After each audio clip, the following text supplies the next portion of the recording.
Okay, there we go.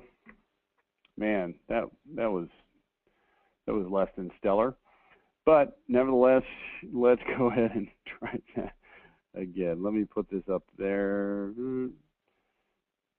All right, let's go back. All right, let's go back to this slide. All right, well, you were watching the slide. Now let's go back and say it so you can actually hear it. I have no idea why it wasn't on there, but I went back and reset it, and so there I am. So hang on just 1 second.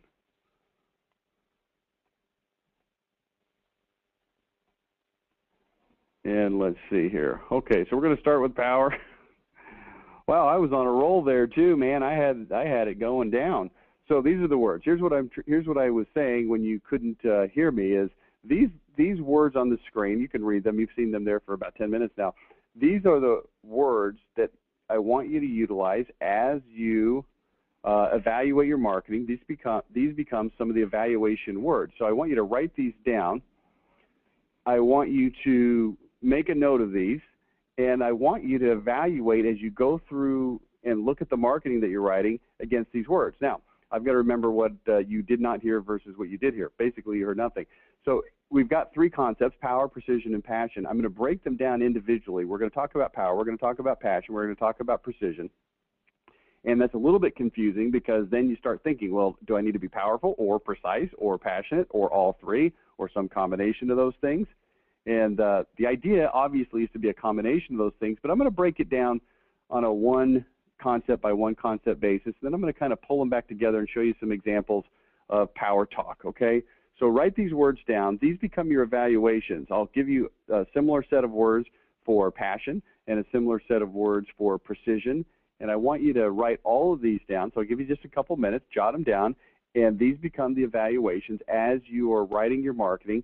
Because it's easy to say, well, power, precision, passion, but if I give you these additional words like that are currently on your screen, and I'll read them one more time just to make sure that anybody who's simply listening but not actually watching the webinar gets them: influential, compelling, aggressive, strong, controlling, forceful, potent, inexorable, commanding, persuasive, intense, sway.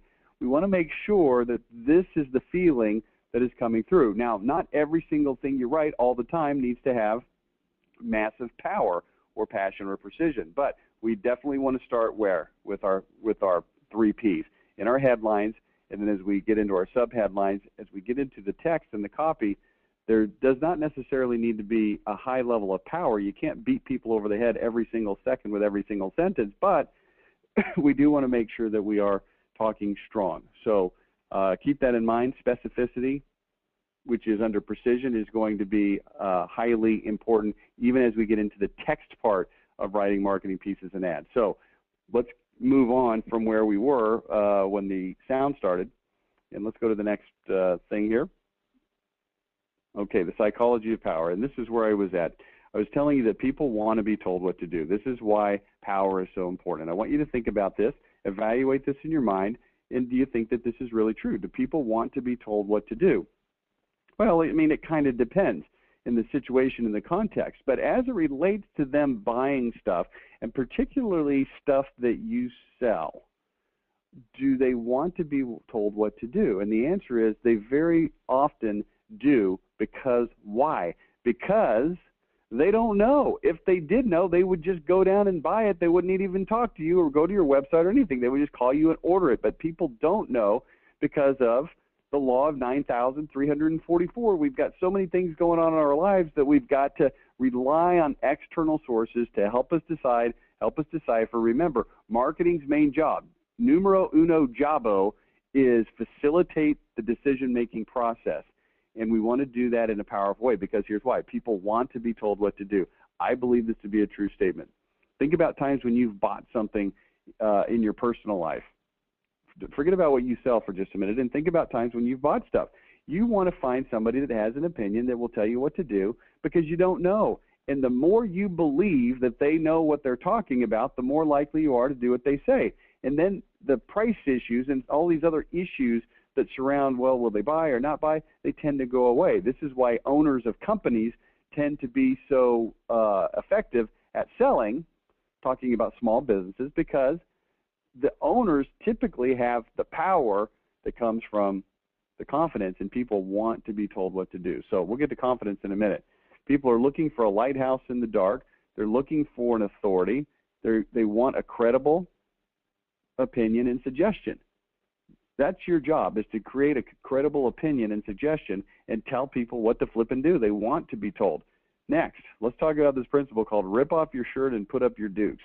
And let's talk about why power is so important. And this is a goofy example. I've used it a couple times on some other webinars, but just kind of stick with me on this. Imagine a kid who has a dad who's in the military, and he moves around a lot, and he's on his 7th school in 6 years kind of a thing, and he's just in the 6th grade.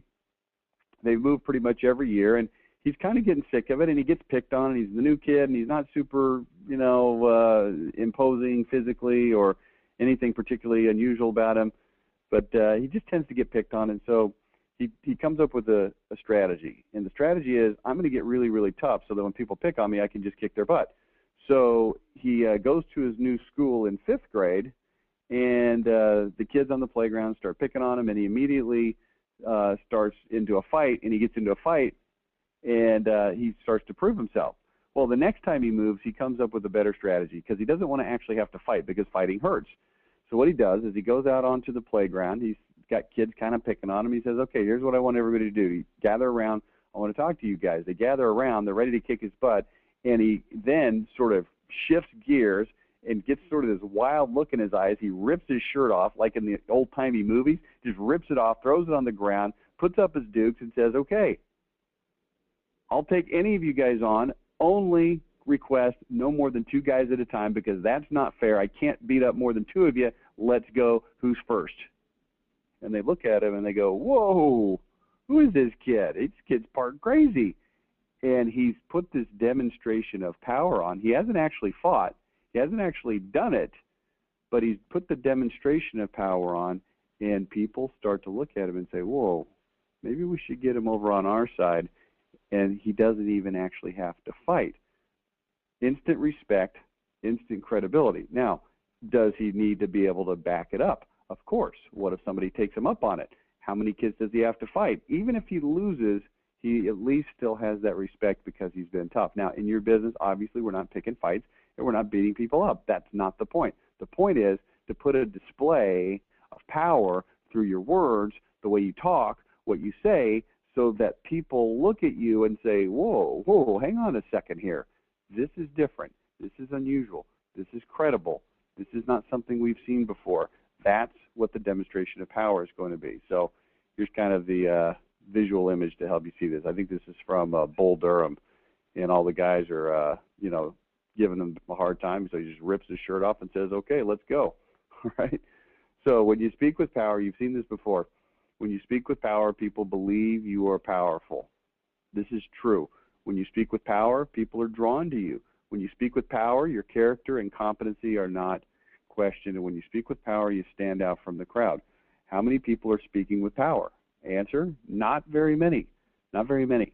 So it's an easy way to stand out from the crowd. Now, like in the schoolyard brawl scenario, you'd sure as heck better be able to back up if people take a little bit closer look. And in business, we definitely want to be able to back it up. But here's what you don't want to do. You don't want to be able to back it up, but don't have anybody pay any attention to you because they don't believe that you're powerful in the first place.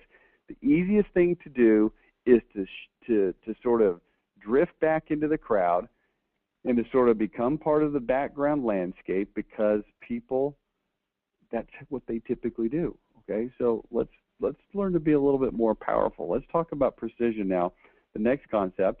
And here's some words, just like I gave you some words for power, I'm going to give you some words for precision.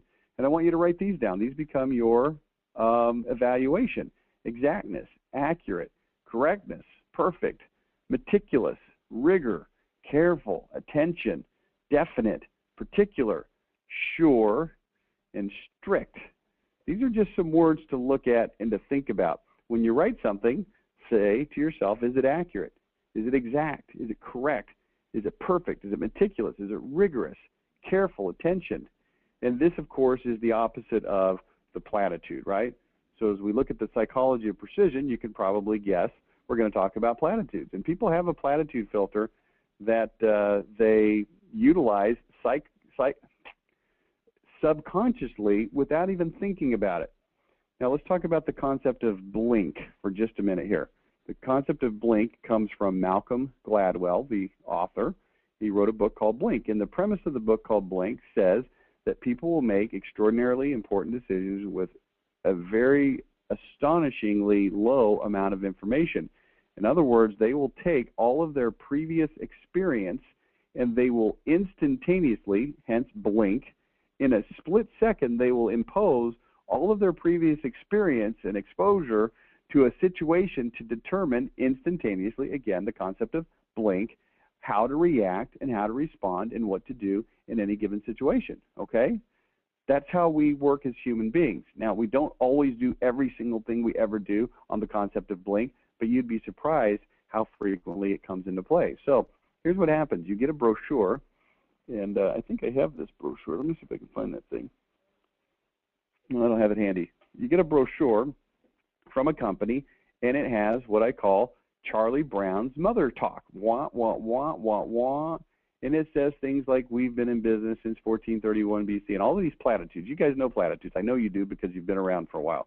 And you hear all these platitudes, and when people detect that there are platitudes in that brochure or on that website or in that advertisement or in that marketing piece, now remember this, platitudes can be powerful, passionate, precise things, but if they're not communicated properly, that's when you start to lose the power. That's when you start to lose the precision. That's when you start to lose your audience. So we've got to find a way to say things with a more precise, passionate, powerful, okay, hence this whole call. But precision is really where we can start to overcome the platitudes, when we start to be specific, when we start to say things in an exact, accurate, rigorous, strict type of way, to use some of the words from the previous slide. So when your brain sees that there are platitudes, it automatically, immediately says, oh, well, there must not be anything very worthwhile in here, and it knows to just skip everything. Platitude filter. On the other hand, if it sees something that is a little bit more exact, then it tends to say, well, wait a second, hang on a second, I'm going to show you something here. I hadn't planned on showing this to you, but, you know, it's an audible. I can call it audible, I think. You guys okay with me calling an audible? Let me call an audible here. I want to show you a couple stuffs. Oh, where's the stuffs I want to show you?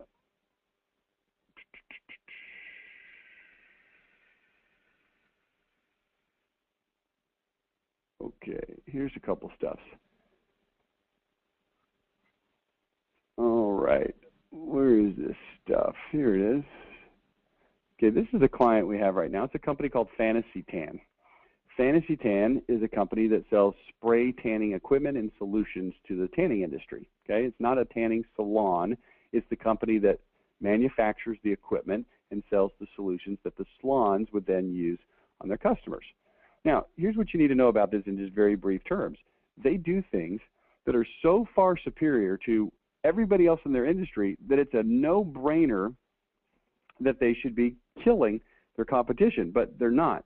And the reason is because they use too many platitudes and pretty pictures and things that don't really communicate what they do different and how they're different. But I want to show you this as it relates to, well, I'll just show you a couple things here. Let me get the first page on the screen here. Now, where is that sucker?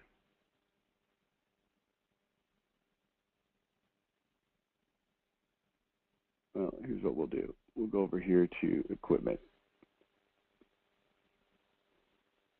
Yeah, they're coming. Here they come. I'm just now pulling them up. Okay, here we go.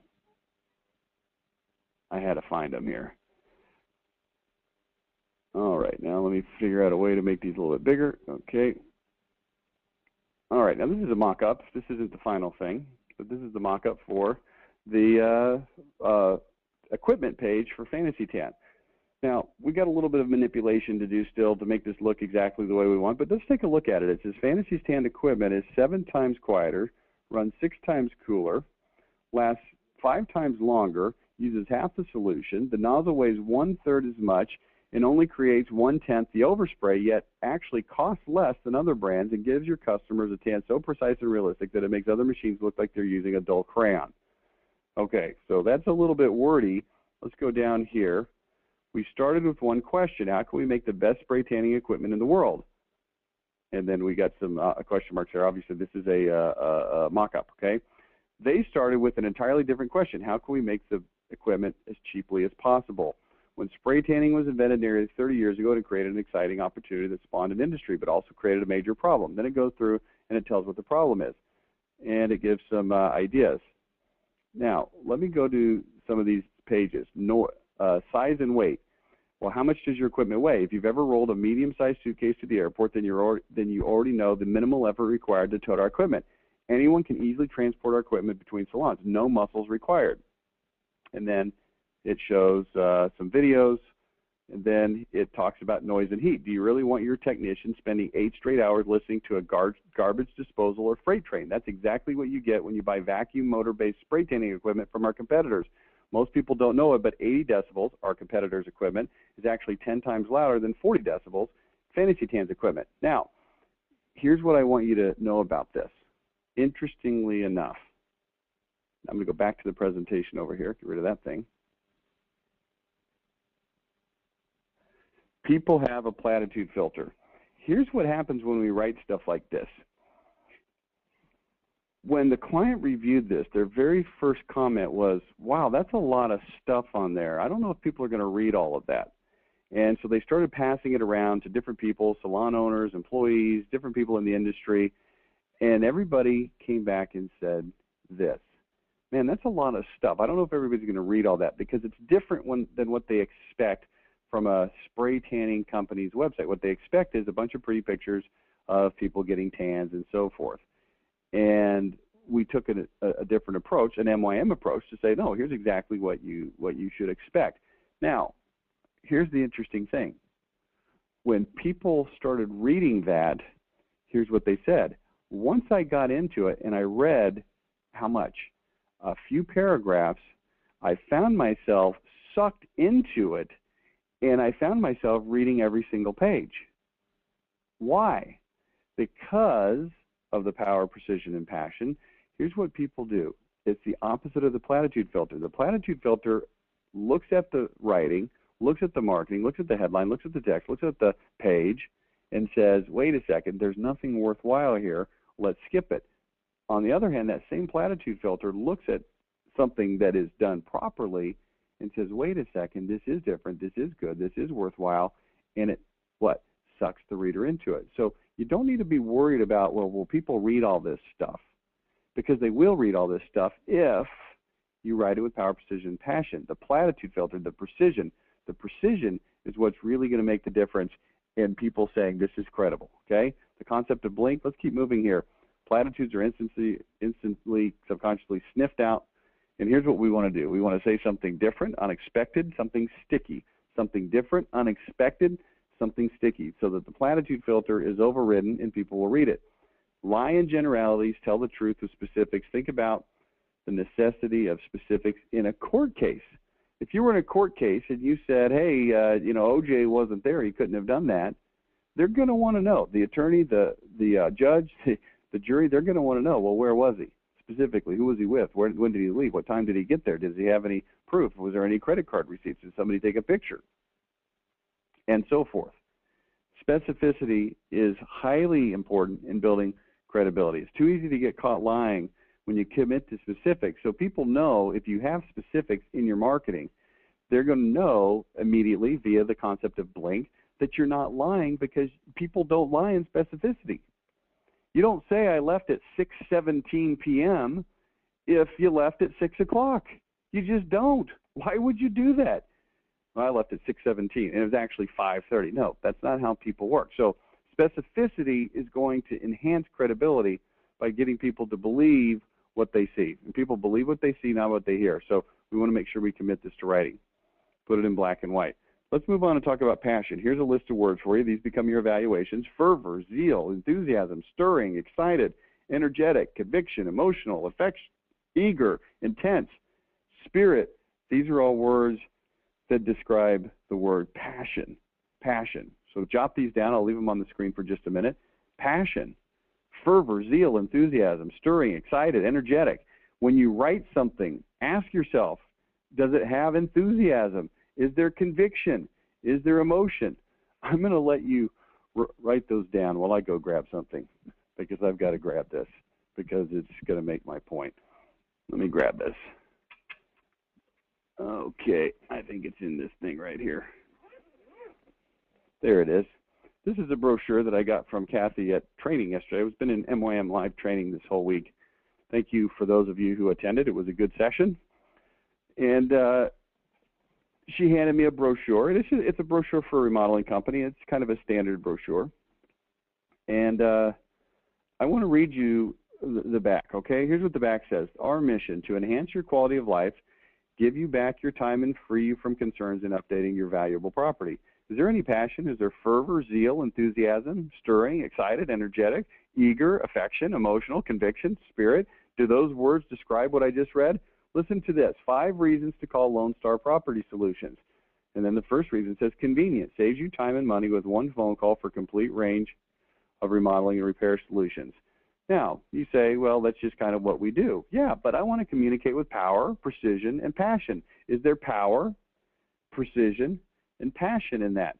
Fervor, zeal, enthusiasm, stirring, excited, energetic, timely communication, quick response, working quickly and efficiently, keeping you updated on progress. The answer is, of course, no. And we could go on, but we don't want to because it's too boring. The opposite of passion is what? Boring, okay? People believe those who seem to really believe what they're saying. What convinces is conviction. This is the Lyndon B. Johnson quote. You've heard me say it 1,000 times. I want you to commit it to memory. I've got it committed to memory. Commit this to memory. What convinces is conviction. Believe in the argument you're advancing. If you don't, you're as good as dead. The other person will sense that something isn't there, and no chain of reasoning, no matter how logical or elegant or brilliant, will win your case for you. What convinces is conviction. Conviction. Passion. What convinces is passion. What convinces is conviction. Believe. Belief. Have passion in the argument that you're advancing. If you don't, the other person will sense something isn't there. What's not there? There's no passion. There's no life. There's no spirit. There's no fervor. There's no zeal in these words. There's no emotion in these words. And then no chain of reasoning, no matter how logical or elegant or brilliant, will win your case for you. Okay? It's got to be there, as Will Smith would say, it's got to be coming from right down here in this region, as he points to his chest. Okay? That's what passion is all about. So let's take a look. You've seen this list from me before. The principles of power, precision, and passion. And I'll put them all on the screen. We're going to talk about each of them individually today. Okay? Specifics, absolutes, telling the story, have a strong opinion, tell it like it is, don't mince words, plain English, elevating the attitude. And what I'm going to do is just go through each of these in a little bit of detail, and I'm going to show you a couple examples of each of them, and we'll see what you think. Okay? So let's start with being specific. Specificity, let's take a look at some examples. This is a banner at a home show for a remodeling company, and we're trying to talk about the concept of I'm available anytime. Now, if you say I'm always available, I'm available anytime. If you say that in your marketing, well, that's not very power, precise, or passionate. If I say feel free to call me anytime, day or night, that's a little bit better. But let's get a little bit more specific. Ruin my vacation, interrupt my dinner, wake me up at 2 a.m. My only concern is that your job is 100% perfect. Here's my cell number. This is actually a banner at a home show. Ruin my vacation, specificity, interrupt my dinner. Now, there's also, you're going to see that many of these power, word, passion, precise concepts, they collide, and there's multiple of them in most of these examples. We got a high level of specificity. We also have a high level of what I call power words. The word ruin is very powerful. The word interrupt is very powerful. Wake me up. These are all very powerful, but they're also extraordinarily precise. Let's look at another example. This is something off of a website for one of our clients. Why we win the price wars. Okay, we've got lower prices. That's the premise of this particular company's identity. They've got lower prices. And this is a little sidebar on the website that says why we win the price wars. And then we get very specific. No advertising. Most window companies spend $1,000, yes, $1,000 plus in advertising to find a single new customer. We don't do any to advertising at all. None. Our business all comes from past customers, referrals, or this website. Thank you. Why we win the price wars? Well, we're cheaper is what people would want to say. We've got the lowest prices, people would want to say. We have volume pricing. Well, okay, what does that mean? Volume seller. We sell 2 to 10 times more windows than the average window company. This allows us to spread our overhead over more jobs and charge you less. I wrote something very similar. Let me pull this out. I don't have it on the screen, but I can read it to you. It's right here in my hand. Come on. What if I said something like this? How we have the lowest prices in Michigan, even though we sell the highest quality products. Highest volume seller. We sell over 50 jobs every single day, more than 1,200 a month. Our prices from our suppliers are far less than all of our competitors. This is just a simple fact. Also, it allows us to spread our overhead over more jobs and charge you less. Okay? Just a different version of the same thing. Well, what else? Lowest overhead. Well, lots of people could say we have low overhead. Well, what do you mean you have low overhead? Let's be specific. We own the building our showroom is in outright, which saves us about $4,000 a month. We run a lean operation with no waste and no frills. You save.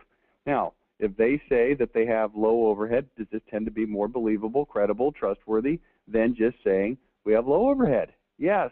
Next, accountable employees. Next, we like to win. Let's face it, it's easier to sell less expensive windows. We close more sales at lower prices, which gives us more volume. We like winning sales and getting new customers. Result 20 to 40% less.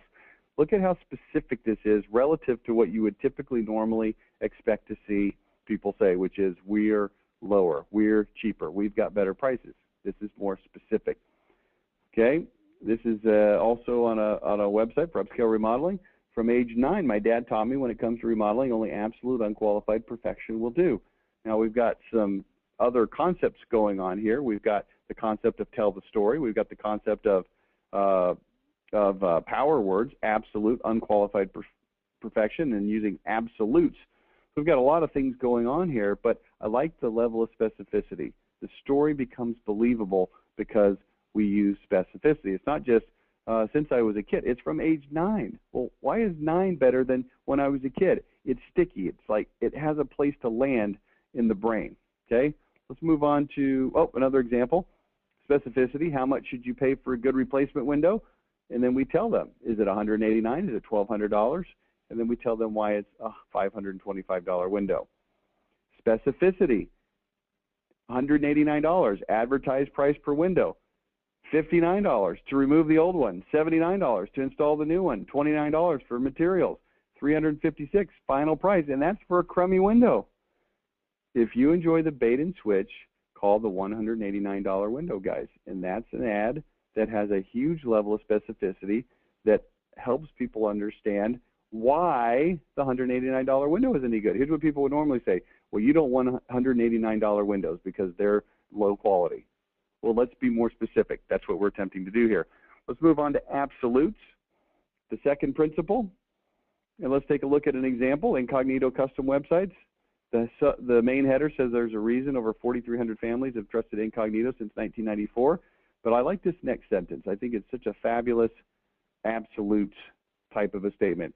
We always insist on doing every job exactly right. Always insist every exactly. We do jobs right. We've taken we do jobs right and we've increased that power to we always insist on doing every job exactly right. Is there a level of precision involved here? Do you feel the passion, zeal, fervor, enthusiasm, spirit of that? Then we get into extremely specifics. Well, what do you mean you always insist on doing every job exactly right? Well, no flimsy power word, hardware, drawer glides, or hinges, ever precision, absolutes. No cheap fiberboard or cheesy laminates, high level of power words. Every project custom measured, constructed, and installed. No fast prefab kits with clumsy fit. Okay, absolutes. Next, energy swing windows. Every once in a while, you find that one company that literally does everything right. This is kind of an absolute. Literally does everything right. We sweat every single detail on every single project to ensure a 100% perfect job every single time, start to finish and beyond, no exceptions. That seems fairly absolute to me. We sweat every single detail on every single project to ensure a 100% perfect job every single time, start to finish. Can't you see this kid ripping his shirt off in the schoolyard and saying, okay, let's go. Let's take it. Come on. Bring it on, buddy. How we beat the pants off of every other window company in Pittsburgh. This is called absolutes. This is called power talk. Is there a level of precision? Well, how often do you do things right? Well, you know, when we feel like it. No, every single detail, every single project, every single time. No exceptions, 100% perfect. Power, passion, precision. By the way, look over here on the right, satisfaction tracker, updated every Friday, and we get into extreme levels of detail, specifics on how we keep customers happy. I want to look at that in too much detail right now, but let's move on to the next one, telling the story. Okay, this is James Markey. I'm not going to, this is the same one where the We Win the Price Wars comes from. I'm not going to just tell you we have superior products at reasonable prices. I'm going to show you exactly how we do it. The best windows money can buy for $50 to $250 less than anyone else. Kitchen and bath remodeling with 40% less markups. Ow, just hit my elbow. Others cut corners to offer lower prices. We use a combination of high volume sales, no advertising, and really low overhead. And then he goes on to tell that story. This is called telling the story. All right? How about this? We convinced the insurance company to triple their offer. If you flip this postcard over, you will then see a story about how they did it. And I'll show you another example of the same thing in just a second. This is the About Us page from Weber Remodeling. I dropped out of college, took a beating in the framing industry, and learned a $372,000 lesson in doing the right thing. We need to underline doing the right thing there and put a period after it. We need to update that a little bit. But here's the point. Is it telling the story? Yeah, and if you read this story, you will see that this guy, Jason Weber, did exactly what this story headline would suggest. This is telling the story. Are there power words in there? Dropped out of college, took a beating in the framing industry. How much was the lesson? $372,000. Was it $300,000? No, it was $372,000. What was the real amount in the real story? Oh, $372,000. This is powerful. This is precise. This is passionate. Okay, here's a postcard for a commercial roofing company. Fire department hose. The insurance company's original offer was $1,600. We got them $600,000. The insurance company's second offer was $120,000. We fought for more. Leaks were so bad, I can't read. Leaks were so bad, firefighters were sleeping with plastic over their beds. Another impossible roofing dilemma. Case study in 291 South Gulf Coast Fire Department. It's true, insurance companies are non-discriminating cheapskates. When the South Gulf Coast Fire Department was experiencing significant roof leaks, the insurance company rushed in and offered $1,600 to cover the repairs. We took a look at the roof and knew it needed to be replaced and fought the insurance company on the fire department's behalf. The insurance company then sent a check for $120,000. By signing the check, the contract would have become binding. Instead, we took the check and shoved it back in their faces and demanded, based on evidence, that they pay the full amount needed to do the job right. A $600,000 settlement was agreed on, and now the firefighters are dry. This is called telling the story. Okay? Let's move on to having a strong opinion. Having a strong opinion. And this is Shantz Home Improvement, and the headline says, flawless, which is a power word. My methodical, thoroughly thorough, borderline OCD processes and procedures will ensure your project is flawless every time. Before I started this company in 2000, I was a CPA for 17 years. My personality and my training only allow me to do things one way, the right way. Okay? we've got a strong opinion going on here. And then we talk about the methodical way on the right, and then we talk about, you know, other ways underneath that, but you can't see it because I cut it off. Let's look at another strong opinion.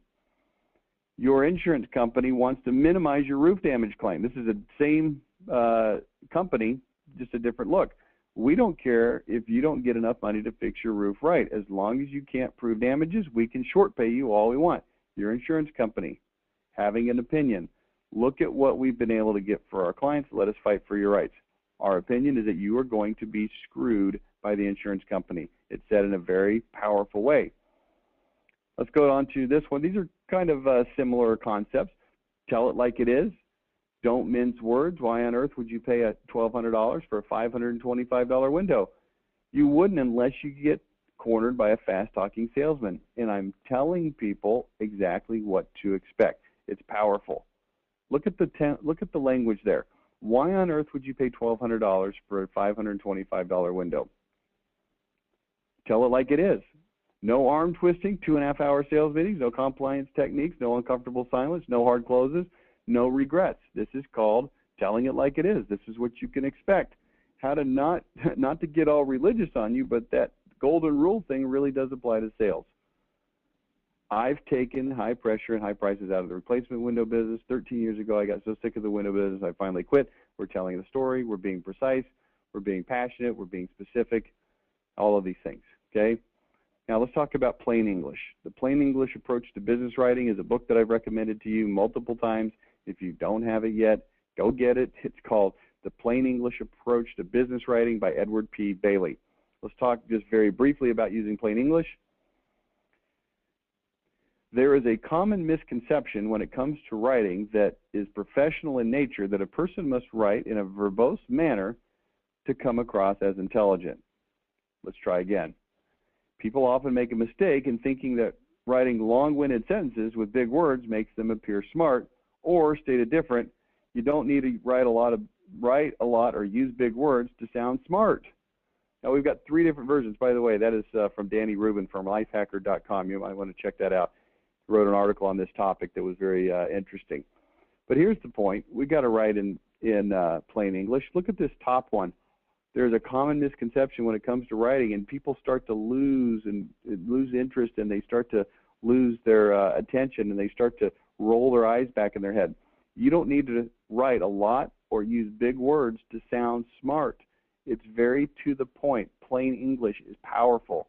It's precise, and it's more passionate.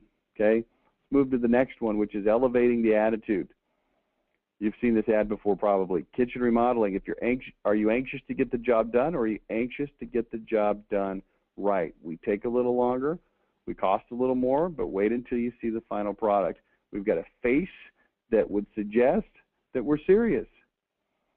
And my favorite headline in all of remodeling, I could honestly care less if you have a list of 3 remodelers who are cheaper than me.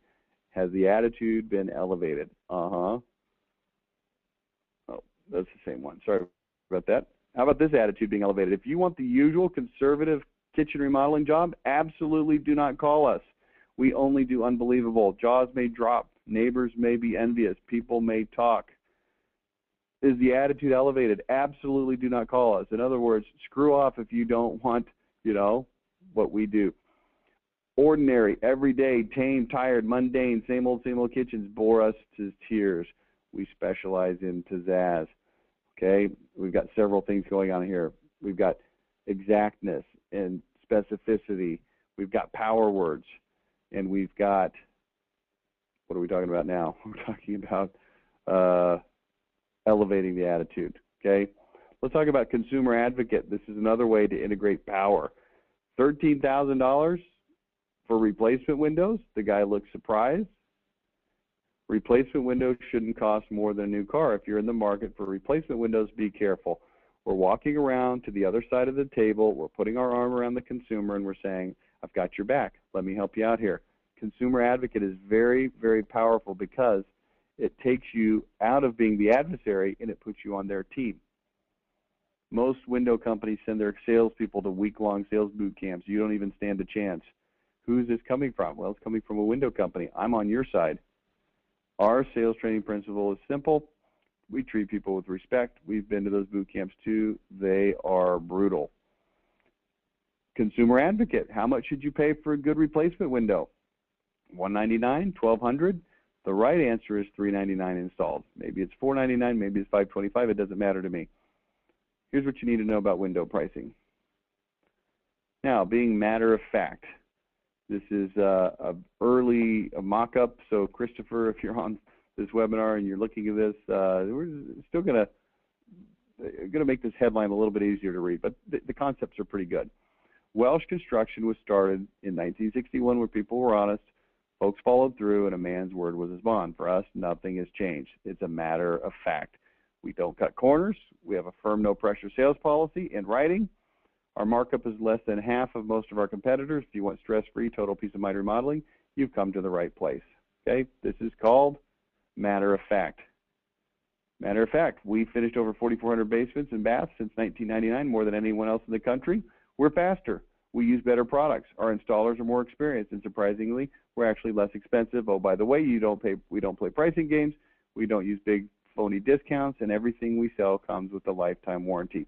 This is called matter of fact. Now, look at this. If I just said we're faster, that's a platitude. If I just said we use better products, that's a platitude. If I just say our installers are more experienced, that's a platitude. But look what happens when I stack these. We finished over 4,400 basements, more than anyone else in the country. That is a power statement.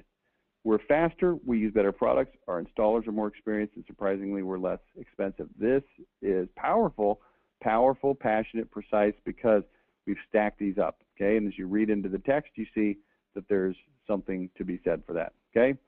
Power words. How to make your $40,000 dream kitchen into a $57,000 disaster. Disaster, it's a power word. Step one, hire a contractor. I'm not saying all contractors are losers. I'm just saying there's a reason they have a bad reputation. Our last BBB complaint was never. Power word. 18 years in business, 650 bathrooms completed, 0 BBB complaints. High level precision, power, authority, etc. All right, so let's move on to how to write with power, precision, and passion. I've been showing you a lot of examples. I'm going to strongly encourage you to use the MYM methodology. Put yourself in John Smith's shoes. Get yourself in his emotional state. Use the headline writing methods, John Smith headlines, headline starters specifically. Headline bank is also helpful. Use the MYM methodology. If you don't, I don't understand that. Why wouldn't you do that? Tune into the Tuesday morning ad clinics. Here's what you frequently see me doing on the Tuesday morning ad clinics. Writing things that are fine-tuning the power, precision, and passion. If you want to get good at this stuff, tune into the TMAC. Listen to the Insider Call, same thing. Find a marketing partner, somebody that you can bounce ideas off, somebody that you can say, hey, I've written this, what do you think? Take the list of words that I've given you earlier for power and passion and precision. I gave you 12 words each, times 3, 36 words that you can use to evaluate, and have somebody else look at them and evaluate. Sometimes it's hard to see yourself. And then submit your stuff for staff reviews, okay? That's kind of what I have for you today. I'm going to open it up now. If anybody has any questions, I'd be happy to take any questions or comments on this topic. All you have to do is raise your hand, and I will unmute you. Or you can type in a question into the question box. Okay, I've got Mimi with a hand up. Do you have a question, or is that from before? Must be from before. Okay, nice to talk to you. And let's see here. Okay, Stephanie, you have a question, but that's from before. The audio is cut off. Okay, I think everybody's got the audio problem solved. Now, has anybody got any other questions? Anyone? Anyone at all? We got a lot of people in here. Everybody is telling me we have no audio. How long do you expect to have no audio? The answer is for the entire webinar. Okay. Here you know. Can't see. Okay. Any questions about this topic? Anyone? Carrie, good to see you on here. Chase, good to see you. Got a few new people. Jim, good to have you on here. We've used some power and precision and passion with you. Paul, Rich, Stephanie, good to have you on here. Hopefully you were able to get on. Terry, everybody that's participating, appreciate you being here. I guess we'll go ahead and end up And we'll post this call a little bit later on if you want to have access to the slides and see those lists again. They'll be available. So we'll talk to you then. Thanks so much for participating. We'll talk to you later. Next week, in fact, I think we have a Tuesday morning ad clinic. Let's just double check. The 18th, yeah, Tuesday morning ad clinic. So we'll talk to you then.